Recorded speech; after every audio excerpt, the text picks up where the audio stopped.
இருக்கிற இடத்துல என்ன வேலை பார்த்தாலும் சரி, நீங்கள் ஏப்ரல் வரையும் அப்படியே அசால்ட்டாக காய் நகர்த்துங்க. சும்மா யோசிச்சுக்கிட்டே இருக்க வேண்டாம், இதை செய்யவா அதை செய்வா, நோ யோசனை.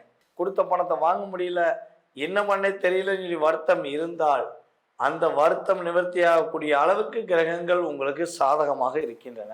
நம்மளுடைய கன்னிராசியில இந்த வருடத்துல வந்து பாத்தீங்கன்னா அக்டோபர் 31க்கு அப்புறம் உங்களை அசைக்க யாராலே முடியாது. எவ்வளவு பெரிய சிக்கல்கள், எவ்வளவு பெரிய போராட்டங்கள், எவ்வளவு பெரிய மன அழுத்தங்கள்ல நம்மளுடைய 12 ராசிக்காரர்களும் இருந்தாலும் சரி, அவர்களுடைய ஒவ்வொரு வாழ்க்கையிலும் ஒவ்வொரு விஷயங்களையும் தன்னுடைய பார்வையின் மூலமாக குரு பகவான் அத்தனை ராசி அதிபதிகளுக்குமே ஒரு மிகப்பெரிய மாற்றத்தை கொடுக்க போகிறார். டிவோட்டி நேஷன் தமிழ் நேயர்கள் அனைவருக்கும் எனது இனிய வணக்கம். நான் உங்கள் டிஜே சுந்தரபாண்டி, சிவகாசியிலிருந்து. இப்போ நம்ம பார்க்க போகிறது மிகப்பெரிய ஒரு முக்கியமான விஷயம். 2025 நம்ம வந்து கடந்து கொண்டு இருக்கிறோம். இப்போ ஃபைனல் எண்டுக்கு வந்திருக்கோம். இப்போ ஸ்டார்டிங் அப்படின்னா நம்ம எல்லாருமே எதிர்பார்க்கறது என்ன? 2026 நம்மளுடைய வாழ்க்கையில் ஒரு மிகப்பெரிய மாற்றம் கிடைக்குமா, மிகப்பெரிய ஒரு முன்னேற்றம் நம்மளுடைய வாழ்க்கையில் வந்துருமா அப்படிங்கிறது தான் நம்ம எல்லாருமே எதிர்பார்க்குறோம். இந்த 2026 உங்களுடைய வாழ்க்கையில் என்னென்ன மாற்றங்களை எந்தெந்த கிரகங்கள் கொடுக்க போகிறது, நீங்கள் எதிர்பார்க்குற ஒவ்வொரு விஷயங்களும் எந்த மாதிரி நடக்க போகுது அப்படிங்கிறத வந்து நம்ம பார்க்க போகிறோம். அப்போ இதை எதன் அடிப்படையில் பார்ப்போம் அப்படிங்கும்போது, கோச்சார கிரகங்கள் என்று சொல்லக்கூடிய சூரிய பகவான், அதுக்கடுத்து செவ்வாய் பகவான், புதன் பகவான், சுக்கிர பகவான், ராகுகேது பகவான், சனி பகவான் போன்ற 8 கிரகங்களை அடிப்படையாக கொண்டு தான் நம்ம என்ன பண்ண போகிறோம், இந்த வருட பலன்கள் பார்க்க போகிறோம். அப்போ இந்த 8 கிரகங்களுடைய அமைப்பு இந்த 2026 பிறக்கும்பொழுது எப்படி இருக்குது அப்படிங்கிறத ஃபஸ்ட்டு பார்த்துக்கிறோம். பொதுவாகவே வந்து பார்த்தீங்கன்னா கிரகங்கள் வந்து வருடம் ஆரம்பிக்கும் போது ஒன்று போல் இருக்கா அப்படின்னு பார்ப்போம். அப்போ இந்த வருடத்தில் வந்து பார்த்தீங்கன்னா கிட்டத்தட்ட வருடம் துவக்கத்திலேயே 4 கிரகங்கள், ராஜ கிரகங்கள் என்று சொல்லக்கூடிய கிரகங்களான, முக்குட்டு கிரகங்கள் என்று சொல்லக்கூடிய கிரகங்களான 4 கிரகங்கள் ஒரே ராசியில் அமர்ந்திருக்கிறாங்க, தனுசு ராசியில். அதுவும் காலபுருஷன் ராசிக்கு 9ஆம் இடம். 9ஆம் இடத்துல சூரிய பகவான், புதன் பகவான், சுக்கிர பகவான், அதே போல் காலபுருஷனுக்கு அதிபதியான செவ்வாய் பகவான். இந்த 4 கிரகங்களும் எந்த ராசியில் அமர்ந்திருக்காங்கன்னா நம்முடைய தனுசு ராசியில் அமர்ந்திருக்காங்க. ஓகே, இவங்க 4 பேரும் அமர்ந்தனால என்ன நடக்க போகுது, இதனால பெரிய மாற்றம் வந்துருமா அப்படின்னா, இந்த 4 கிரகங்களையுமே அந்த தனுசு ராசிக்கு அதிபதியான குரு பகவான் டைரக்டா மிதுன ராசியிலிருந்து பார்க்கார். அப்ப எவ்வளவு பெரிய சிக்கல்கள், எவ்வளவு பெரிய போராட்டங்கள், எவ்வளவு பெரிய மன அழுத்தங்கள்ல நம்மளுடைய 12 ராசிக்காரர்களும் இருந்தாலும் சரி, அவர்களுடைய ஒவ்வொரு வாழ்க்கையிலும் ஒவ்வொரு விஷயங்களையும் தன்னுடைய செயல்பாடுகள் மூலமாக, தன்னுடைய பார்வையின் மூலமாக குரு பகவான் அத்தனை ராசி அதிபதிகளுக்குமே ஒரு மிகப்பெரிய மாற்றத்தை கொடுக்க போகிறார். இந்த 4 கிரகங்களுமே வந்து பார்த்திங்கன்னா நம்மளுடைய உலகியல் ரீதியாக பொருளாதாரத்தில் மிகப்பெரிய ஒரு ஏற்றம் கிடைக்க போகுது. அதே போல் இன்னொரு விஷயம் வந்து பார்த்திங்கன்னா உலகியல் ரீதியாக இன்னொரு பெரிய ஒரு சிக்கல்கள், ஒரு பெரிய மாற்றங்கள் ஏற்பட போகுது. என்ன மாற்றம்னா, ராகு இன்னும் வந்து கும்பத்தை விட்டு கடக்கலை. அப்போ கும்பத்தை விட்டு கடக்காதனால கிட்டத்தட்ட இந்த வருடத்தில் குறைஞ்சது வந்து பார்த்திங்கன்னா ஒரு மே மாதத்துக்கு பிறகு உலகியல் ரீதியாக சில சீற்றங்கள் ஏற்படும். அது வந்து பார்த்திங்கன்னா கொஞ்சம் நமக்கு காற்று மூலமாக ஏதாவது சின்ன சின்ன வியாதிகள், இப்போ நம்ம கொரோனாலாம் வந்துச்சு பார்த்தீங்களா, எதிர்பார்க்காததான் கொரோனா, அதே மாதிரி சின்ன சின்ன வியாதிகள் வருவதற்கான வாய்ப்பு உண்டு. அது நம்மளுடைய இந்தியாவுக்கு மிகப்பெரிய பாதிப்பு கிடையாது. இப்போ இந்த வருடத்தில் ஆரம்பத்தில் வந்து பார்த்திங்கன்னா நம்மளுடைய குரு பகவான் மிதுன ராசியில் இருக்கார். அதே போல் வந்து பார்த்திங்கன்னா நம்முடைய சூரிய பகவான், புதன் பகவான், சுக்கிர பகவான், செவ்வாய் பகவான் என்ற கிரகங்கள் தனுஷ் ராசியில், ராகு பகவான் வந்து பார்த்திங்கன்னா கரெக்டாக எக்ஸாக்டாக கும்பராசியில் இருப்பார். அதாவது துவக்கத்தில் கும்பராசியில் இருப்பார். அதுக்கடுத்து கேது பகவான் வந்து பார்த்திங்கன்னா சிம்ம ராசியில் இருப்பார். ஓகேவா. சனி பகவான் ஆல்ரெடி இந்த வருடம் முழுவதுமே என்ன பண்ணுவார், மீன ராசியில் தான் பயணம் செய்வார்.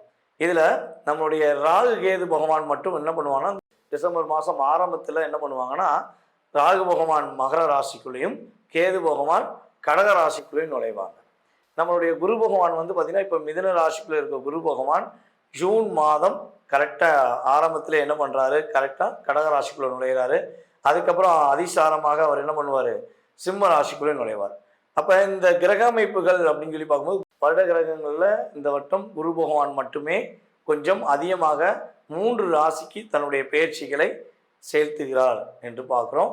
மற்ற கிரகங்கள் எல்லாமே அந்தந்த நிலையில் மாத கிரகங்கள் அப்படியே கரெக்டாக 45 நாட்களுக்கு ஒருக்க செவ்வாய், சுக்கிரன், புதன் இவங்கெல்லாம் கரெக்டாக அவங்கவுங்க வேலையை செய்வாங்க. சூரிய பகவான் கரெக்டாக மாதத்துக்கு ஒருக்க அவர் என்ன பண்ணுவார், பயணம் செய்வார். இப்போ இந்த கிரகங்களுடைய அமைப்பின் ரீதியாக உங்களுடைய ராசிக்கு எப்படி இருக்குங்கிறத நம்ம பார்க்கலாம். வாங்க வீடியோக்குள்ள போகலாம். கன்னி ராசி அன்பர்களுக்கு இந்த 2026ஆம் ஆண்டு தன்னுடைய துன்பங்களையும் துயரங்களையும் தூக்கி போட்டுட்டு இன்பங்களையும் மகிழ்ச்சியும் பெறக்கூடிய ஒரு அற்புதமான வருடம். அப்போ இந்த இன்பங்களையும் மகிழ்ச்சியும் பெறணும், கஷ்டங்களை எல்லாம் தூக்கி போடணும். என்ன ஃபஸ்ட்டு நீங்கள் வந்து கடைப்பிடிக்கணும்னா, நீங்கள் ஃபஸ்ட்டு எடுக்க வேண்டிய முடிவு என்னென்னா, யாருக்கும் முந்திரி கூட்டம் மாதிரி சாட்சி கையெழுத்து போடுறதை நிப்பாட்டுங்க. யாருக்காவது பிரச்சனைனா ஃபஸ்ட்டால் போய் நிற்கிறத நிப்பாட்டுங்க. இந்த ரெண்டையும் மட்டும் தூக்கி போட்டுட்டு உங்களுடைய வெற்றிக்கான பாதை, உங்களுடைய மகிழ்ச்சிக்கான பாதை என்ன பாதைங்கிறத நீங்கள் இப்போ என்ன பண்ணலாம், யோசித்தீங்கன்னா சரியான பாதையை கண்டுபிடிச்சி பயணிக்கலாம். கிட்டத்தட்ட இந்த மாதம் துவக்கத்தில் உங்களுடைய மனசில் உள்ள அவ்வளோ விதமான கவலைகளும் படிப்படியாக குறைஞ்சிடும். நீங்கள் இந்த வருடத்தில் வந்து பார்த்திங்கன்னா ஏப்ரல் மாதம் வரையும் நீங்கள் நினைக்கிற விஷயங்கள் அனைத்துமே நினச்ச மாதிரி நடந்துக்கிட்டே இருக்கும். வீடு வாங்க நினைக்கிங்களா, கண்டிப்பாக வீடு வாங்குங்க. ஐயா வீடு இல்லைங்க, ஒரு இடம் கூட கிடையாது என்கிட்ட, நான் என்ன பண்ணன்னு தெரியல, வருத்தப்படுறேன், கவலையே பட வேண்டாம். சொந்தமாக உங்களுக்கான ஒரு இடத்தை பதிவதற்கான வாய்ப்பு உண்டு. உங்களுக்கான வீடு மனை கட்டுவதற்கான வாய்ப்புகளும் உண்டு. அதேபோல் யாரெல்லாம் ரியல் எஸ்டேட் தொழிலில் நம்மளுடைய கன்னிராசிக்காரங்க இருக்கீங்களோ, அல்லது கட்டுமான துறையில் இருக்கீங்களோ, பில்டிங் கான்ட்ராக்டர், இன்ஜினியர், அதேபோல் வந்து பார்த்திங்கன்னா நம்மளுடைய பெரிய கொத்தனார், சின்ன கொத்தனார், சித்தாள், இப்படி சம்மந்தப்பட்ட வீடு கடை அதாவது ஒரு பில்டிங் எழுப்பக்கூடிய விஷயங்களில் அந்த சார்ந்த துறைகளில் யாரெல்லாம் பயணிக்கிறீங்களோ அத்தனை விதமான நபர்களுக்குமே தன்னுடைய வாழ்க்கையில் எதிர்பார்த்த விஷயங்களை நிறைவேற்றக்கூடிய பொருளாதார விஷயங்களில் முன்னேற்றம் உண்டு. நல்ல லாபம் வரும், நல்ல ஒரு வெற்றி வரும். கிட்டத்தட்ட ஏப்ரலுக்குள்ளே நீங்கள் யாருங்கிறத மீண்டும் நீங்கள் என்ன பண்ணலாம், ஒரு நிரூபிக்கக்கூடிய காலகட்டம். அப்போ நீங்கள் இருக்கிற இடத்துல என்ன வேலை பார்த்தாலும் சரி, நீங்கள் ஏப்ரல் வரையும் அப்படியே அசால்ட்டாக காய் நகர்த்துங்க. சும்மா யோசிச்சுக்கிட்டே இருக்க வேண்டாம், இதை செய்வா அதை செய்வா, நோ யோசனை, முடியும் தூக்கி போடு, பார்த்துக்கிட்டு போய்கிட்டே இருக்கலாம் அப்படின்னு சொல்லி உங்களுடைய பழைய கேரக்டரை நீங்கள் கொண்டு வாங்க. நீங்கள் யோசிக்க தான். எப்படி இந்த நம்ம எரிபந்து சின்ன பிள்ளைகள் விளாடுவோம் பார்த்துருக்கீங்களா? எரிபந்து விளாடும்போது பாஸ் ஆகி போய்கிட்டே இருக்கும்போது நம்ம அடிபட மாட்டோம். கொஞ்சம் இவங்க நம்ம மேலே போட்டு எரிஞ்சிருவாங்களோ அப்படின்னு யோசிக்கும் போது தான் நம்ம மேலே அந்த எதிராளிகள் என்ன பண்ணுவாங்க, நம்ம மேலே கரெக்டாக எரிஞ்சு நம்மளை அடிப்பாங்க. ஸோ அதே மாதிரி தான் நீங்கள் எக்காரணத்தை கொண்டும் இந்த ஏப்ரல் மாதம் வரையும் யோசிக்காமல் நீங்கள் நினைக்கிற விஷயத்த உங்களால் முடியுங்கிற தன்னம்பிக்கையுடன் செஞ்சால் போதும். உங்கள் லைஃப் ஒரு பிரகாசமான ஒரு ஒளியை நோக்கி பயணிப்பதற்கான பாக்கியம் உண்டாகும்.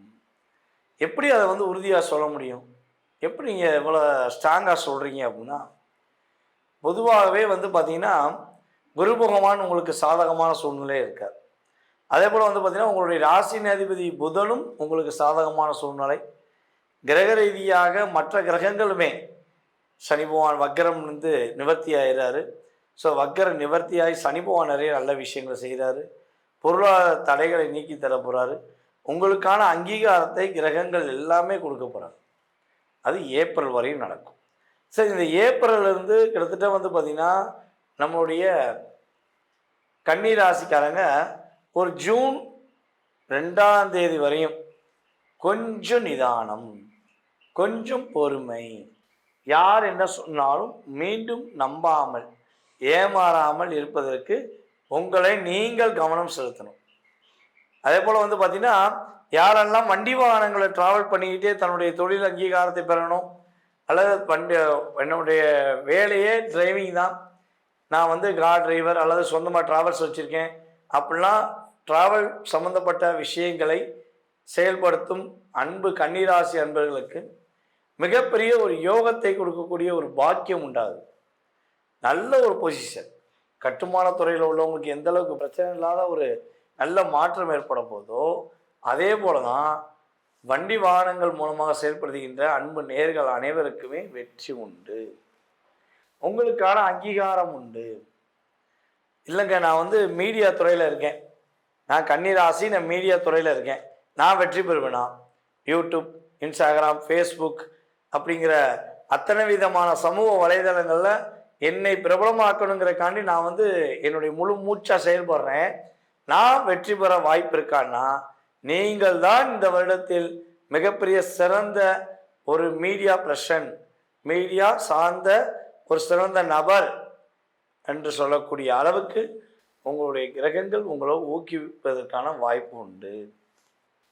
அதே போல் கொடுத்த பணத்தில் எவ்வளோ பிரச்சனைகள், எவ்வளோ கஷ்டங்கள், கொடுத்த பணத்தை வாங்க முடியல, என்ன பண்ணே தெரியலன்னு வருத்தம் இருந்தால் அந்த வருத்தம் நிவர்த்தியாகக்கூடிய அளவுக்கு கிரகங்கள் உங்களுக்கு சாதகமாக இருக்கின்றன. நம்மளுடைய கன்னிராசியில் இந்த வருடத்தில் வந்து பார்த்தீங்கன்னா அக்டோபர் 31க்கு அப்புறம் உங்களை அசைக்க யாராலும் முடியாது. த பெஸ்ட் ஆப்ஷன் அப்படின்னு சொல்லக்கூடிய அளவுக்கு கிரகங்கள் உங்களுக்கு ரொம்ப ரொம்ப நன்மையை செய்ய போகுது. அக்டோபர் 31க்கு அப்புறம் நீங்கள் கட்டாயமாக உங்களுக்கு பிடிச்சமான உறவுகளுடன், பிடித்தமான அன்பான நபர்களுடன் நீங்கள் உடன் இருந்து பயணிப்பதற்கான பாக்கியம். அதனி கூட ஒரே வீட்டுக்குள்ள இருந்து கூட ஏதோ இருக்கும் அப்படிங்கிற சூழ்நிலை கூட கடந்த காலங்களில் இருந்திருக்கலாம். ஆனால் இந்த 2026 உங்களை புரிஞ்சுக்கிட்ட உங்களுடைய அன்பான உறவுகள் மீண்டும் உங்களை முழுவதுமாக புரிந்து கொண்டு உங்கள் மீது அன்பு செலுத்துவதற்கான பாக்கியம் உண்டாக போகிறது. சரி, இவ்வளவு நன்மைகள் கிடைக்க கன்னிராசி மாணவ செல்வங்கள் எப்படி படிப்பாங்க?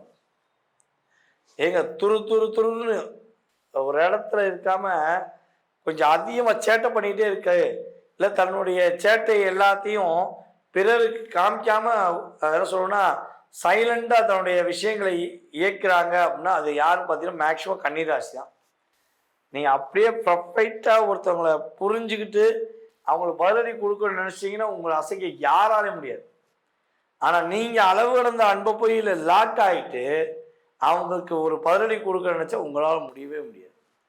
அப்போ நீங்கள் இருக்க வேண்டிய ஒரு முடிவு என்னென்னா, உங்களுக்கான இயக்கம் என்ன, உங்களுக்கான சரியான பாதை என்ன அப்படிங்கிறத நீங்கள் புரிஞ்சுக்கிட்டா நம்முடைய கன்னிராசி என்பவர்களுக்கு கோச்சார கிரகங்கள் ரீதியாக வெற்றியும் மகிழ்ச்சியும் உறுதியாக உண்டு என்பது நிதர்சனமான உண்மை.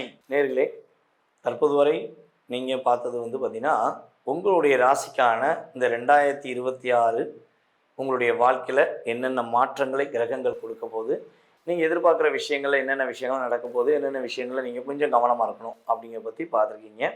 இது வந்து பார்த்திங்கன்னா வருடத்தின் பொது பலன்களை. இதை தாண்டி உங்களுடைய மனசில் இந்த 2026 உங்களுடைய வாழ்க்கையில் நிறைய விஷயங்களை எதிர்பார்க்கலாம். திருமணம் சம்மந்தப்பட்ட விஷயங்கள், தொழில் சம்மந்தப்பட்ட விஷயங்கள், வேலை சம்மந்தப்பட்ட விஷயங்கள், அதே போல் குடும்ப ஒற்றுமை சம்மந்தப்பட்ட விஷயங்கள். என்னால் முடியலை, நான் எவ்வளவோ இறங்கி போயிட்டேன், ஆனால் என்னை மீண்டும் மீண்டும் ஒரு பிரச்சனை உண்டு பண்ணிகிட்டே இருக்காங்க, அது யாருன்னே கண்டுபிடிக்க முடியல அப்படிங்கிற விஷயங்கள், இப்படி எந்த சம்மந்தப்பட்ட உங்களுடைய ஜாதக ரீதியான விஷயங்கள் எதுவாக இருந்தாலும் நீங்கள் தாராளமாக என்னை தொடர்பு கொள்ளலாம். கீழே உள்ள வாட்ஸ்அப் நம்பருக்கு தொடர்பு கொள்ளுங்கள், அப்பாயின்மெண்ட் வாங்கிக்கோங்க. கண்டிப்பாக உங்களுடைய வாழ்க்கையில் உங்களுடைய சுய ஜாதக ரீதியாக உங்களுடைய வாழ்க்கையில் என்னென்ன மாற்றங்களை ஏற்படுத்த முடியும், அதுக்கு நீங்கள் என்ன வழிபாடு செய்யணும், என்ன பரிகாரங்கள் செய்யலாம், வழிபாடு செஞ்சே மாற்றம் ஏற்படுத்திக்கலாமா, அல்லது உங்களுடைய ஜாதகத்தில் கொஞ்சம் கிரகங்கள் பலவீனமாக இருந்தால் என்ன பரிகாரங்கள் செஞ்சால் நீங்கள் ஒரு மிகப்பெரிய முன்னேற்றத்தை அடைய முடியும் என்பதை பற்றி தெளிவாக தெரிஞ்சுக்கணும்னு ஆசைப்பட்டீங்கன்னா கண்டிப்பாக கீழே உள்ள வாட்ஸ்அப் நம்பருக்கு உங்கள் டீட்டெயில்ஸ் அனுப்பிவிடுங்க.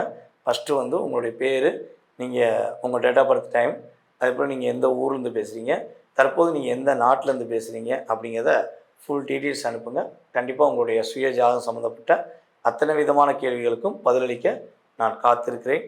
அதேபோல் நம்மளுடைய நேயர்கள் அனைவருக்கும் எனது இனிய புத்தாண்டு நல்வாழ்த்துக்களை தெரிவித்துக் கொள்கிறேன். நன்றி, வணக்கம்.